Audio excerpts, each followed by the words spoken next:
Should your son join a fraternity?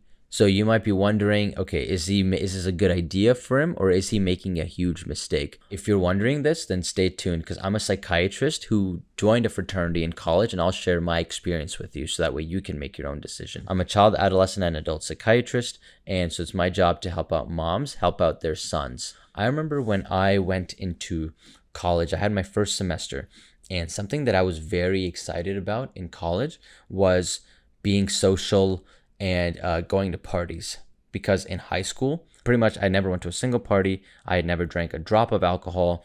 I had always wanted to be cool and popular and like the cool kids, but I never went.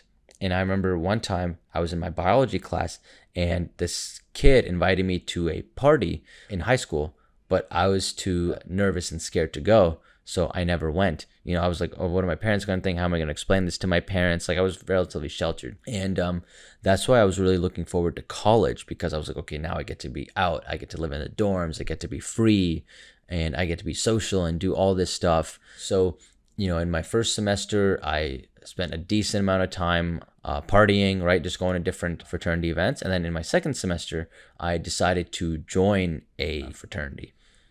It's got its pros and cons, which we'll go into. For me, it was probably the biggest non-academic decision that I made in my life, or in my college life. And I certainly don't regret it. Like, I feel like I became so much of a more social person, and I'll share with you how it really made a difference for me. So I used to always be scared to hang out with like non-nerd guys, if that makes sense.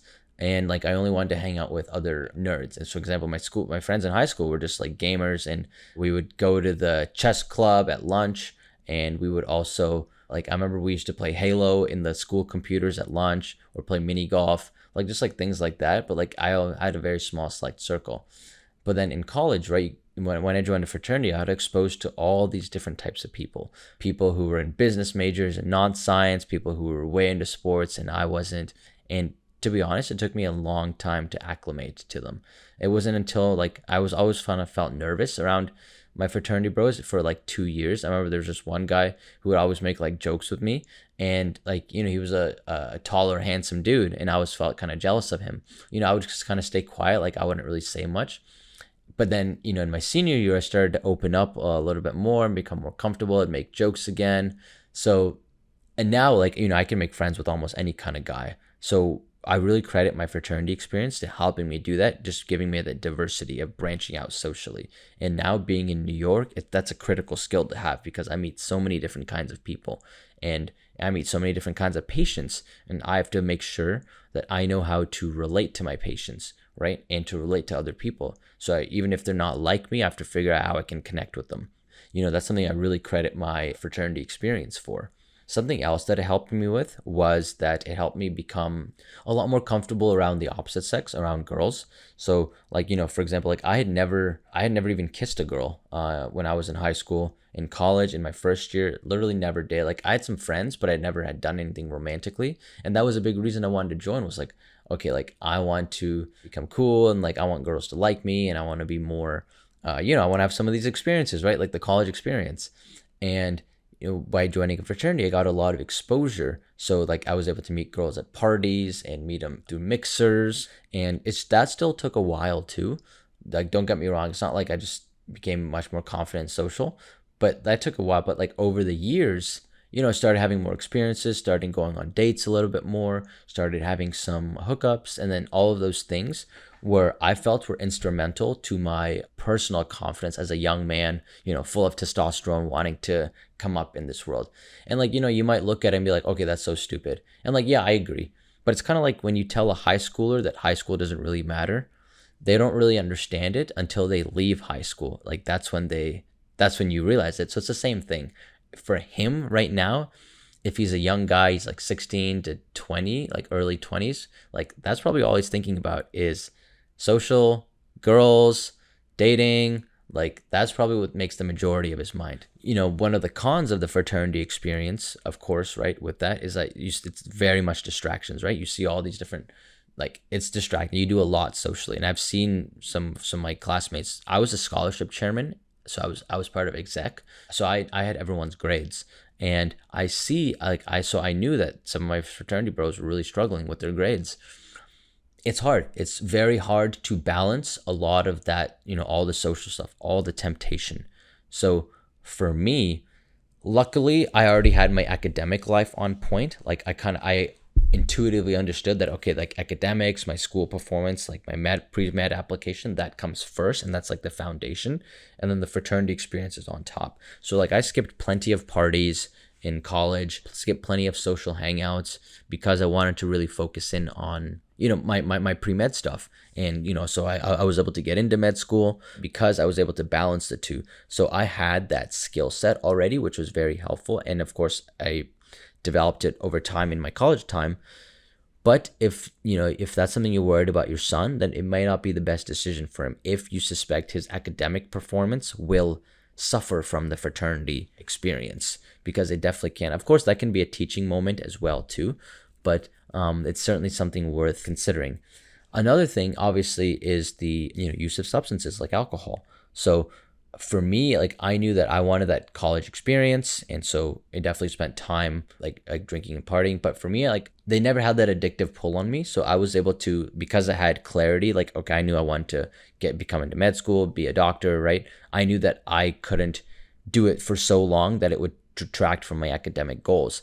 So it was like a more of a thing that I enjoyed at events, but then outside of that, like I never touched it. That was really important to have that. But like a lot of people can really get into that substance use culture, right, around it, because like you're gonna have parties, you're gonna have alcohol, people are gonna be vaping.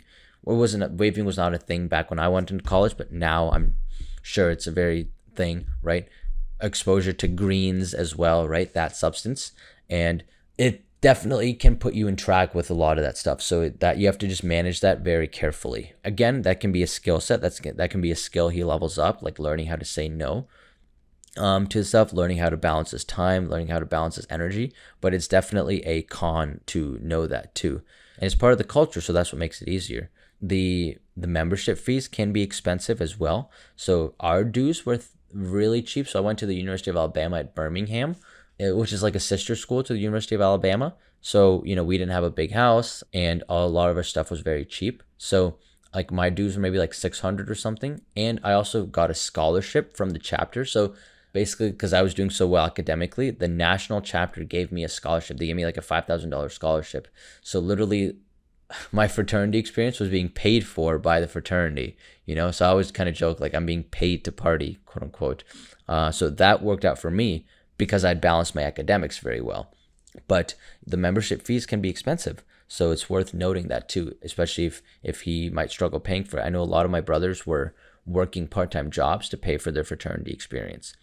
Yeah, and then the other thing is the hazing and like pressure to do that stuff. So for my chapter, thankfully we never had that much hazing, just because I think we were a newer chapter and like we were being reestablished. But I definitely have heard stories of some of the other chapters in my school. I remember hearing a story about one chapter or like one fraternity. The guys would go downstairs. They would have like fight nights. I remember there's another notorious thing where like the brothers would, like as part of initiation, they would pee on you. These are just stories I heard. I don't know if they're true or not. And of course, you always hear stories among other chapters too. So that's definitely a thing. So it's definitely something to be aware of. The positive of that, quote unquote, is that, the way they justify it is that you kind of have to go through a hard thing. And then once you go through a hard thing, you value it more. Pros and cons, right? Like obviously from an older person perspective, looking down at it now, I'm like, okay, that's so stupid. It doesn't make sense.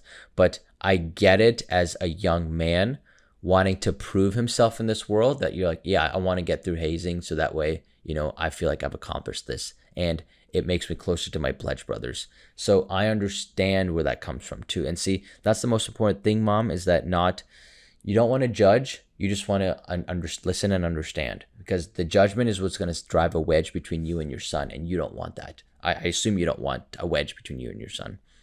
So, but another positive from that is that I alluded to was the leadership. For me, I was in the fraternity and was kind of like, yeah, whatever. But when I really cared about it was when I was running for my exec position. So I was a scholarship chairman, which basically meant that I was in charge of those chapters' grades and making sure the brothers got high grades. Because if you have too low grades, you get kicked out of campus. But also because we want to help out our brothers, right? It's supposed to be a brotherhood where we help each other get better. So I wanted to, that's why there's a scholarship chairman, because we help our brothers get better grades. And so as a fraternity, that's the goal. And I actually didn't even run, like I wasn't going to, but so many of my brothers pushed me to run. They're like, okay, you have one of the best grades in the chapter. Like, you need to do this. You need to do this and teach us how to do it, how to get better grades, good grades. So I did. And so I created a whole study schedule. Like I had a study plan for all the brothers who had below a 3.0 GPA. We had weekly study hours. I had study proctors who would show up to their study sessions and then sign off on their study hours. So it really got a lot of brothers together in the library, because if might have gone and done something dumb, but instead, okay, Wednesday night, like we're getting together at 6 to 9 p.m. and we're going to study in the library. So that helped, that peer pressure helped, right? I had set up like an incentive program where like every week the brother who had the most study hours, we would record, like, acknowledge them, give them a little like gift card or something. I sent letters to their parents, especially when the brothers were doing well, just to say like, hey, we respect your son's effort. So basically it became a leadership position and I developed my leadership skills. I had to tell my friend, one of my best friends, no, that he couldn't go to our fraternity formal because he missed his study hours for a couple weeks. And that was a rule that we had. So basically it really bumped up my leadership skills, and like it made me really care about my chapter too, and it made me care about helping out my brothers. And so that's something that you don't get without like joining that fraternity experience. So another thing is like the brotherhood and lifelong friendships. I think back to college, it was over 10 years ago. The only people I keep in touch with are my fraternity bros. Like I don't keep in touch with my honors college friends, my random dorm friends, my just like friends I made in classes. No, the only ones I keep in touch with are my fraternity bros, because it really does facilitate lifelong connections. I go back, my buddy, he has a Christmas party every year in Alabama. I live in New York, but every year I go back to my friend's Christmas party. And the reason I go back is because of the bonds that we make, and I get to see all of my old friends again. And so like that, to me, I'll happily pay the plane ticket. That's priceless. I had my 30th birthday last year, and I invited 2 years ago. Wow. I invited friends from my different times of my life. I had 14 people show up, and 10 of them were my old fraternity bros from college. So you see, like the connections you make are just different. Like even now, like I'll just show you my room a bit. See, like that's my composite right there. Like I have them hung up. So yeah, it became a very important part of my life, and it was very formative for me. So what I would say to you, Mom, like definitely weigh out the pros and cons. But if your son's story is anything like me, right, he might find it very beneficial for him for that. But there are cons, so you just have to be aware, and if you can balance them, then it could be life-changing for him. I hope this was helpful, and if you want to work with me personally, you want to book a consult, then feel free to schedule it in my bio.